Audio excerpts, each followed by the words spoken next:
तुम्हाला UAE मध्ये job करायचा आहे पण कुठल्या तरी एजंटला पैसे देऊन फसवणूक होण्याची भीती वाटते तर हा व्हिडिओ तुमच्यासाठी आहे.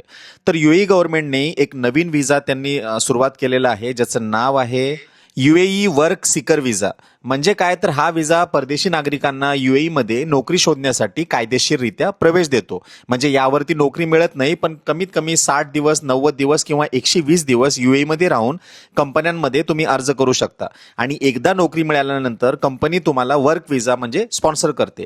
आणि ह्यासाठी जे डॉक्युमेंट्स आहेत तर तुमचं व्हॅलिड पासपोर्ट आणि पासपोर्ट साईज फोटो, परत तुमची डिग्रीचे सर्टिफिकेट आणि तुमचं बँक अकाउंट म्हणजे तुमचं बँक स्टेटमेंट आणि तुमचं हेल्थ इन्शुरन्स हे सर्व तिथे तुम्हाला जोडावं लागतं. मग जेव्हा तुम्ही दुबईला जाता तेव्हा कुठेतरी स्वस्तामध्ये शेअरिंगमध्ये वगैरे तुम्ही हॉस्टेल किंवा रूम घेऊन तुम्ही राहू शकता आणि रोज तुम्ही पाहिजे तेवढे तुम्ही इंटरव्ह्यू वगैरे तिथे देऊ शकता. तर काही लोक म्हणतील की आम्ही टुरिस्ट विजा अप्लाय करून सुद्धा तिथे जाऊन आम्ही इंटरव्ह्यू देऊ शकतो, पण ऑफिशियली ते लीगल नाहीये. जेव्हा तुम्ही वर्क सीकर विजा अप्लाय करता आणि जेव्हा तुम्हाला हा विजा मिळतो तर ऑफिशियली तुम्ही पात्र होता तिथे इंटरव्ह्यू देण्यासाठी. UAE वर्क सीकर विजाची कॉस्ट आहे 60 दिवसासाठी 33,000 रुपीज, 90 डेजसाठी 38 आणि 120 डेजसाठी 43,000 रुपीज.